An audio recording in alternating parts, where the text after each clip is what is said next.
Queridos, eu quero convidar você a abrir a palavra de Deus na carta de Tiago. Tiago, capítulo de número 3. Nós vamos ler do verso 1 ao verso 12, queridos. Eu vou ler e os irmãos acompanham. Meus irmãos, não vos tornei muitos vós mestres, sabendo que havemos de receber maior juízo, porque todos tropeçamos em muitas coisas. Se alguém não tropeça no falar, é perfeito varão, capaz de refrear também todo o corpo. Ora, se pomos freio na boca dos cavalos para nos obedecerem, também lhes dirigimos o corpo inteiro. Observai igualmente os navios, que, sendo tão grandes e batidos de rijos ventos, por um pequeníssimo leme, são dirigidos para onde queira o impulso do timoneiro. Assim, também a língua, pequeno órgão, se gaba de grandes coisas. Vede como uma fagulha põe em brasas tão grande selva. Ora, a língua é fogo, é mundo de iniquidade. A língua está situada entre os membros do nosso corpo e contamina o corpo inteiro. E não só põe em chamas toda a carreira da existência humana, como também é posta ela mesma em chamas pelo inferno. Pois toda espécie de feras, de aves, de répteis e de seres marinhos se doma e tem sido domada pelo gênero humano. A língua, porém, nenhum dos homens é capaz de domar. É mal incontido, carregado de veneno mortífero. Com ela, bendizemos ao Senhor e Pai. Também com ela, amaldiçoamos os homens feitos à semelhança de Deus. De uma só boca procede bênção e maldição. Meus irmãos, não é conveniente essas coisas sejam assim.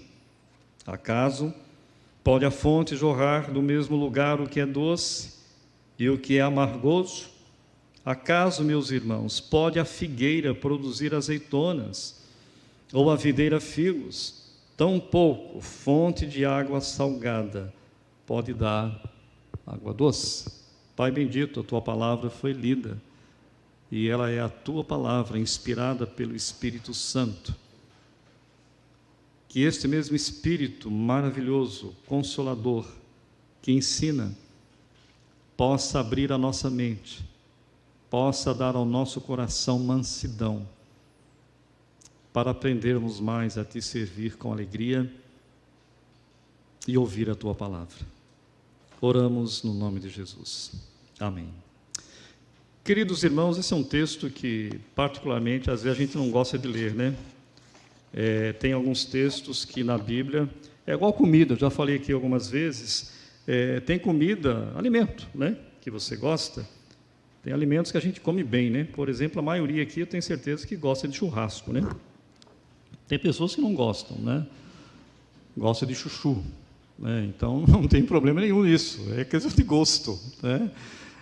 Na palavra de Deus é a mesma coisa, tem textos na Bíblia que a gente não gosta, tem textos na Bíblia que pregar a gente não quer pregar, mas quem somos nós para dizer assim, não, eu não vou pregar sobre isso aqui, né? Quem somos nós, né? É a palavra de Deus, eu preciso, você precisa, todos nós precisamos ser edificados em Cristo Jesus. Vamos pensar um pouquinho, no próprio texto fala sobre isso, queridos, os perigos de quem deseja ser líder e ensinar. É isso que Tiago fala nesse capítulo aqui, a respeito disso especificamente, né? Os perigos de quem deseja ser líder e ensinar, né? E aqui na igreja eu louvo a Deus que tem vários líderes e alguns deles ensinam muito bem, né? Amados, na igreja primitiva, os mestres, eles eram de primeira importância. Sempre que são mencionados, lhes rendido honra. Na igreja de Antioquia, lá no capítulo 13, no versículo 1, você vai ler exatamente isso. Lá havia profetas, havia mestres, né? E ali Deus envia Paulo, Barnabé e outros para evangelizar, para trabalhar e pregar o Evangelho. Depois você vê ali, depois dali você vai ver a primeira viagem missionária de Paulo, a segunda viagem missionária de Paulo, a terceira e assim por diante. E a quarta, depois ele termina na prisão e é morto por causa de Jesus. Os 12 primeiros versículos desse texto aqui, queridos, Tiago ele trata exatamente da questão da língua, queridos, né? Interessante que, mas não é só nesse texto, como eu já preguei aqui, já fiz uma exposição do capítulo 1 e capítulo 2, mas lá no capítulo 1, versículo 19, versículo 26, Tiago já fala sobre isso. Versículo 19 do capítulo 1 diz assim: entendam isto, meus amados irmãos, estejam todos prontos para ouvir, mas não se apressem em falar, nem em cirar. Aí no versículo 26, no capítulo 1, se algum de vocês afirma ser religioso, mas não controla a língua, engana a si mesmo, a sua religião não tem valor, ou é vã, né? Aí no capítulo 2, versículo 12, nós lemos assim: portanto, em tudo o que disserem e fizerem, lembrem-se de que serão julgados pela lei que os liberta, a lei da liberdade, que é o próprio Senhor Jesus Cristo. E lá no versículo 11 do capítulo 4, irmãos, não falem mal uns dos outros. Se criticam e julgam uns aos outros, criticam e julgam a lei. Cabe-lhes, porém, praticar a lei e não julgá-la.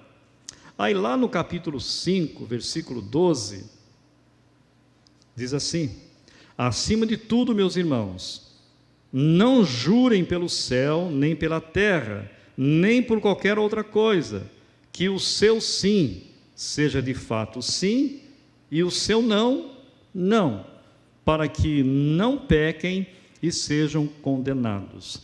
Esses versículos que eu li aqui é na versão da Bíblia Transformadora, que é uma outra versão muito boa, muito gostosa, que dá muita clareza nos textos que nós lemos. Tem a VNI, que é a versão internacional, né? E tem outras também. Queridos, a primeira lição dos perigos de quem deseja ser líder e ensinar é a seguinte, para a minha vida e para a sua vida. A Bíblia exorta, queridos, a todos, especialmente aos líderes, a conhecer o poder da língua.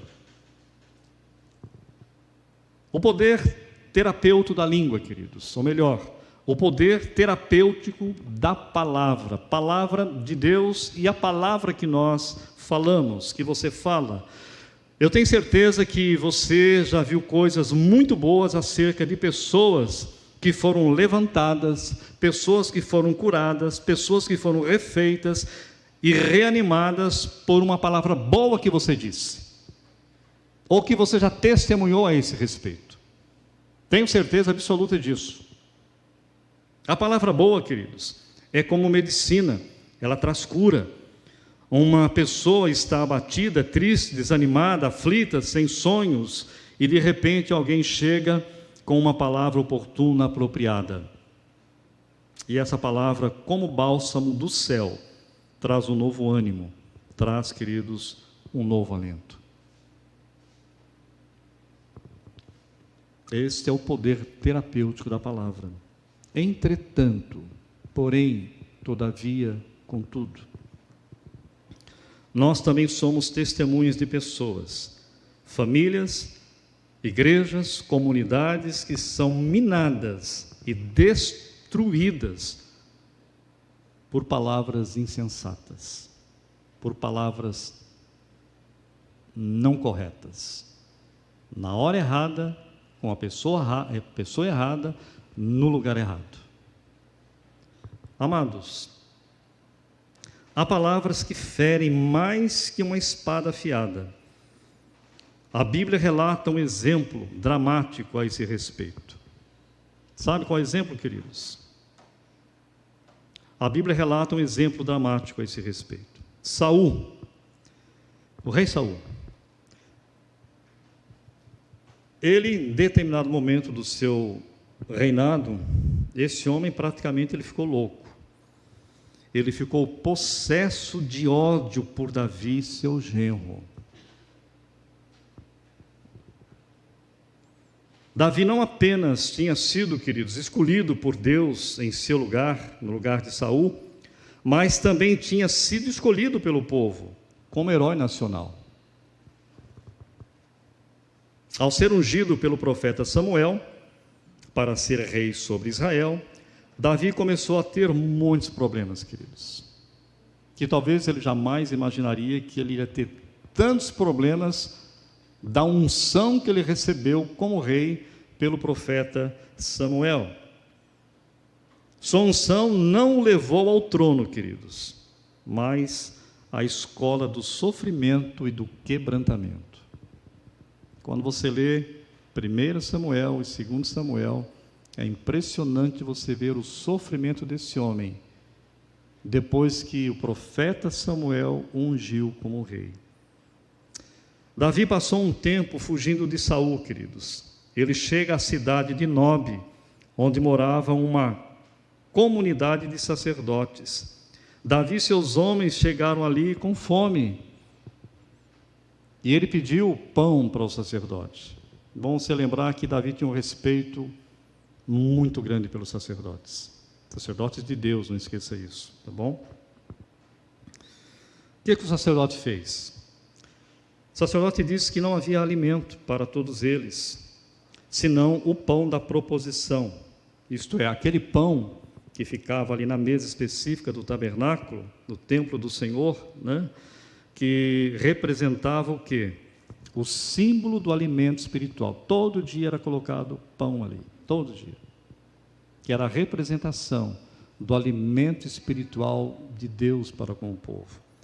O sacerdote deu aquele pão para Davi, ele pegou, comeu, pegou a espada de Golias, que lá estava guardada, e saiu, foi embora com seus homens. Mas olha o que acontece, queridos. Ali estava junto um homem que se chamava Doeg, e ele era assim com o rei Saul. O que Doeg fez? Ele chegou para Saul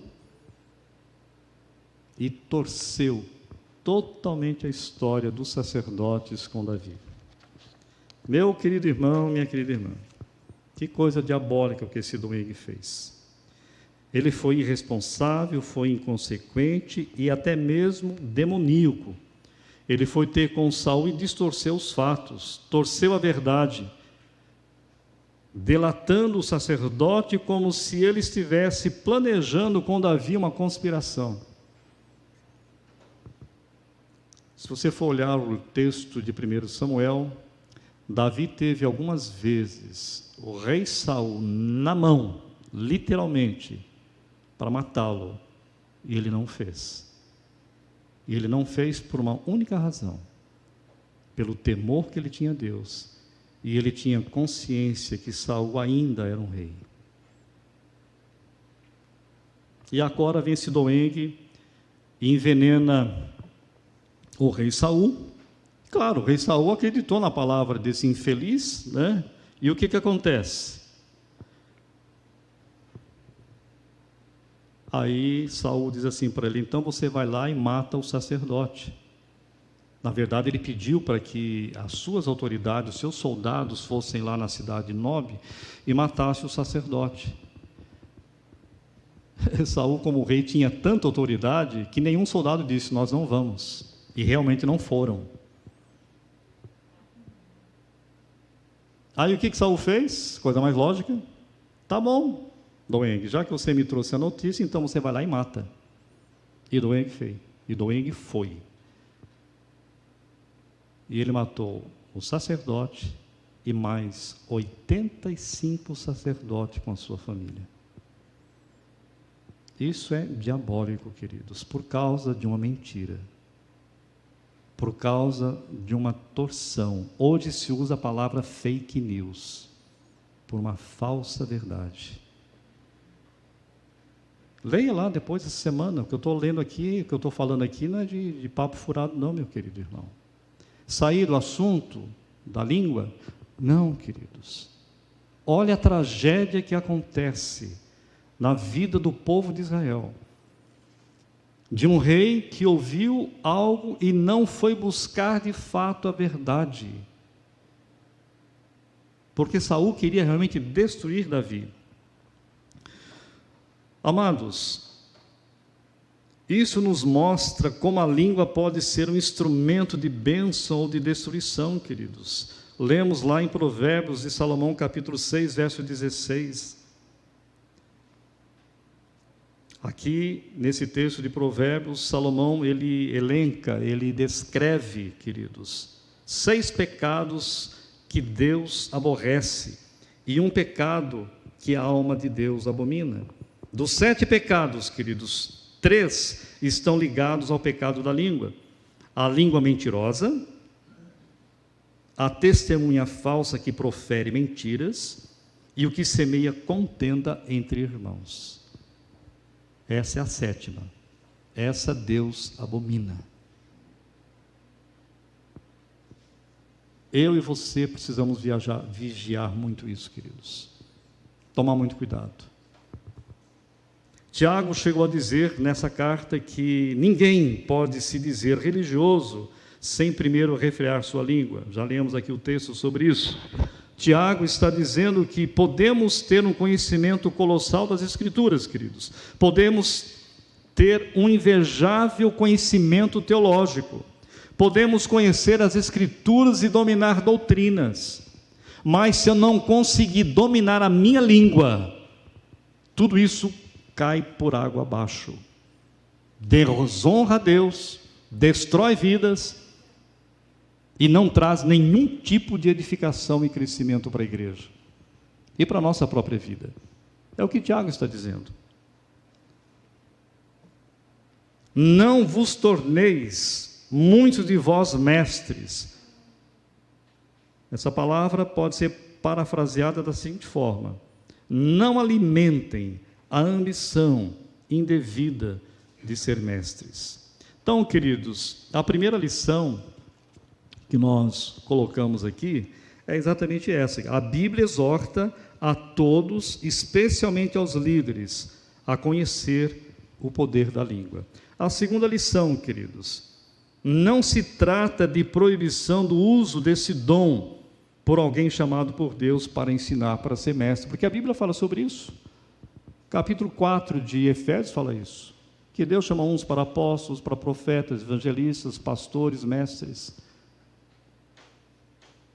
Na primeira carta aos Coríntios, capítulo 3, na primeira carta de Paulo a Timóteo, no capítulo 3, Paulo vai dizer a respeito do diaconato, do presbiterato. Quem almeja esse ministério é coisa muito boa.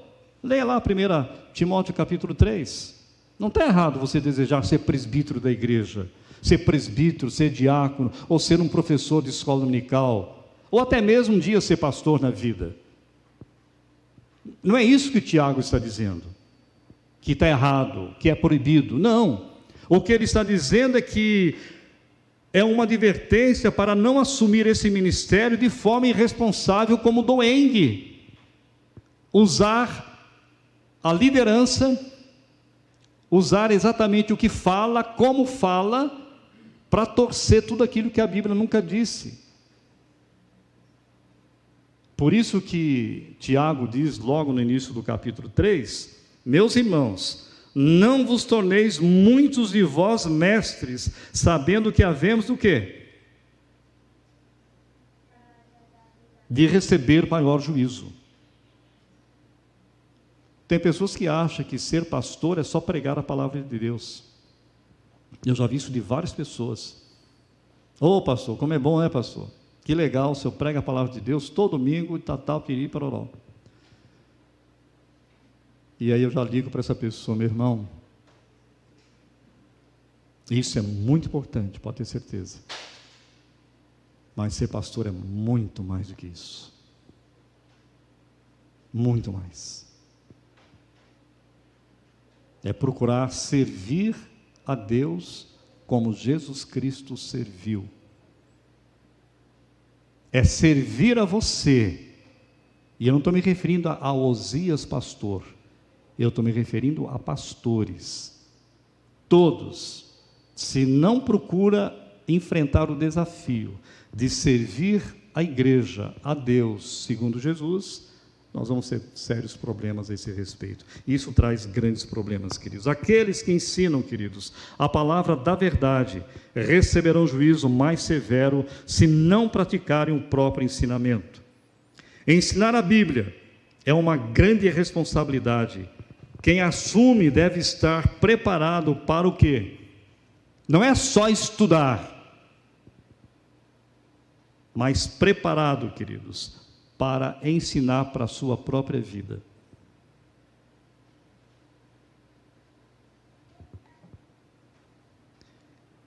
Ensinar a Bíblia, queridos, é uma grande responsabilidade.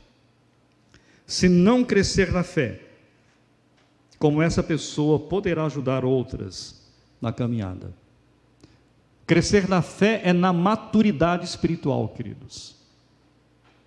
É crescer. Como é que nós vamos ajudar alguém que precisa de ajuda, mas não é ajuda financeira? Não é ajuda material. Na sua maioria das vezes, são problemas profundos emocionais. São problemas profundos espirituais, que os profissionais nesta área não dão conta de resolver. É por isso que dão remédio, na sua maioria das vezes. Aí não me vem dizer depois, pastor, você é contra remédio, você é contra psiquiatra, você é contra isso. Não tem nada a ver com uma coisa com a outra, meu irmão. Nada disso, nada a ver com a coisa com a outra. Mas quando eu passo a ficar dependente de remédios, porque A, B, C e D está dizendo que não tem cura, eu quero dizer para você, Jesus Cristo fica onde nessa história? A minha vida com Deus fica onde nessa história? O crer no poder de Deus fica onde nessa história? Eu não vou responder, você responde. E Tiago está mostrando isso para a nossa vida. Eu devo ser líder, você deve ser líder e precisa ser. Você que é pai em casa, você que é marido, você é um líder lá. Como é que você está ensinando os seus filhos? Pastor, eu já passei dessa fase que os meus filhos estão já até casados, eu já estou até avô. Onde é que a Bíblia fala que termina isso? Você já viu algum texto na Bíblia? Olha, depois que você, Uzias, se tornou avô, você está isento desse negócio de ser exemplo para o Benjamim, para a Nicole, para o Calel, para o Theo. Não precisa ser mais não, deixa que o pai lá, a mãe se vira. Você vê isso, um texto na Bíblia? Não, queridos. E tem muitos avós aqui. Continuar sendo exemplo para os filhos casados, continuar sendo exemplo para os netos, para os bisnetos. É assim que a Bíblia ensina. Tudo isso é fácil? Não. Meu amado e minha amada irmã, o mestre, ele gera, sabe quem? Ou o quê? Ele gera discípulos, queridos. Porque ele está ensinando de acordo com o mestre dos mestres, Jesus Cristo. Nenhum livro, queridos, exige tanto de seus leitores quanto o Novo Testamento, que requer compromisso total com Jesus Cristo. O Novo Testamento insiste em que Cristo deve ser o Senhor de todas as fases da vida, da minha vida e da sua vida. Ensinar um livro como esse, queridos, é extremamente sério. E você, crente em Jesus Cristo, precisa ter essa consciência todo dia, o tempo todo. Você como pai, como mãe, você como avô, como avó, precisa disso. Não é só para os líderes, você é um líder em casa. Inclusive para sua esposa. Tiago passa do ministério específico do ensino para o âmbito geral da conversação, queridos. Todos nós estamos sujeitos o quê? A tropeçar em muitas áreas. Ele fala isso aqui, queridos. Olha lá o verso 2. Porque todos tropeçamos em muitas coisas. Se alguém não tropeça no falar, é o quê? é perfeito varão, capaz de dominar o próprio corpo.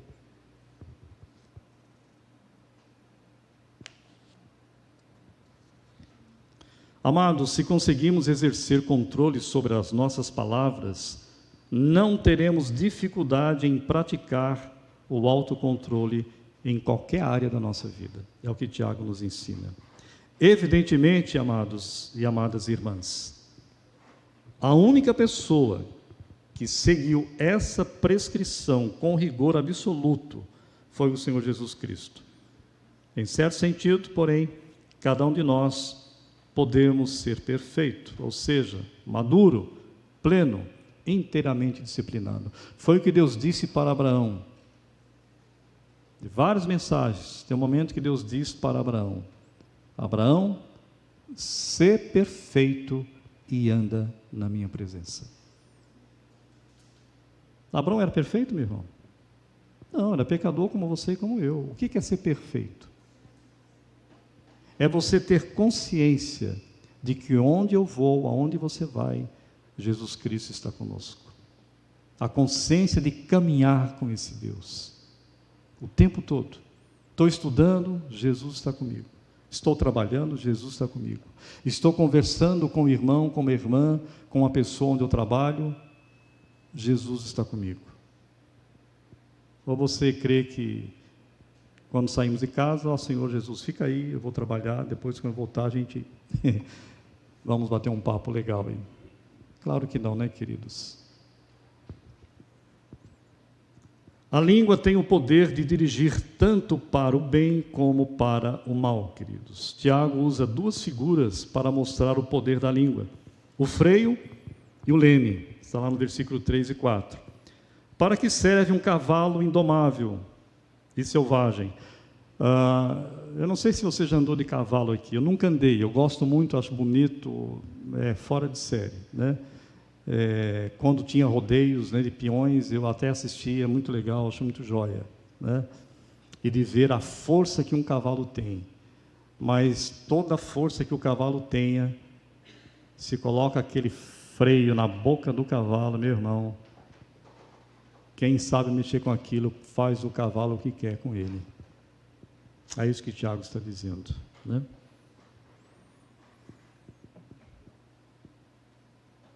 Mas se você coloca freio nesse cavalo, você o conduz para onde você quer. Tiago diz que a língua é do mesmo jeito. Se você consegue controlar a sua língua, também conseguirá dominar os seus impulsos e a sua natureza e canalizar toda a sua vida para um fim proveitoso. Tiago usa também a figura do leme, né, queridos? Hoje tem transatlânticos aí que é um negócio assim tremendo, absurdo de tamanho.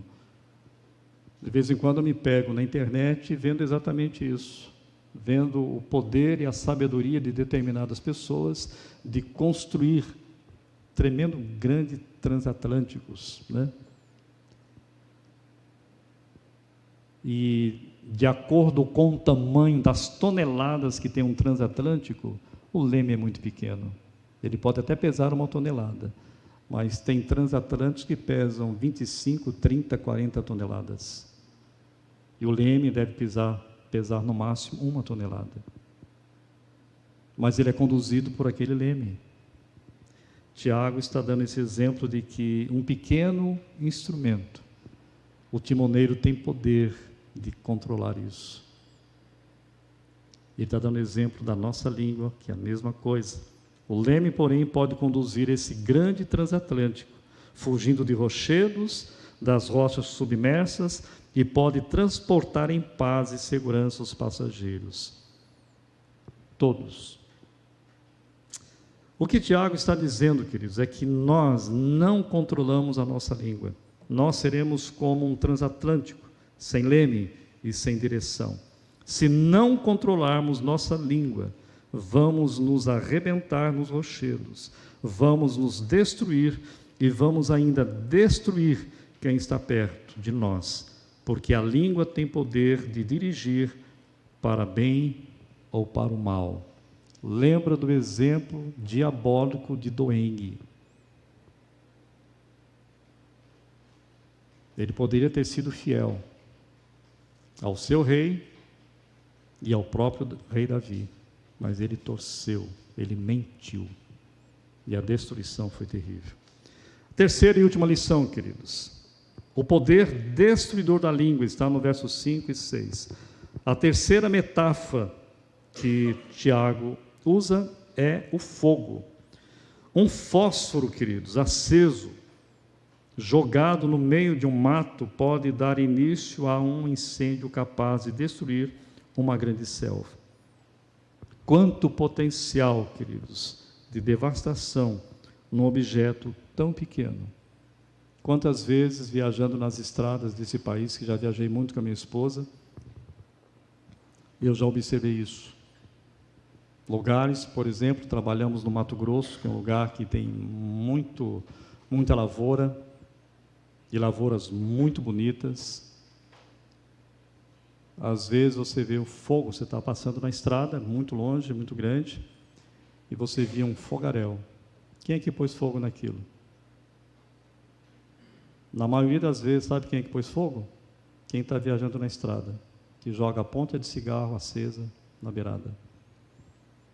Não tem ideia da loucura que está fazendo, da irresponsabilidade. E pega fogo, e pega mesmo. Amados, é isso que Tiago está dizendo, temos que tomar cuidado com isso. Tiago descreve como um mundo de iniquidade, situada entre os membros do nosso corpo. A palavra mundo aqui, queridos, é usada no sentido de amplidão. Também empregamos o termo desse modo. Quando, por exemplo, falamos de um mundo de problemas, nos referindo a uma quantidade enorme de problemas.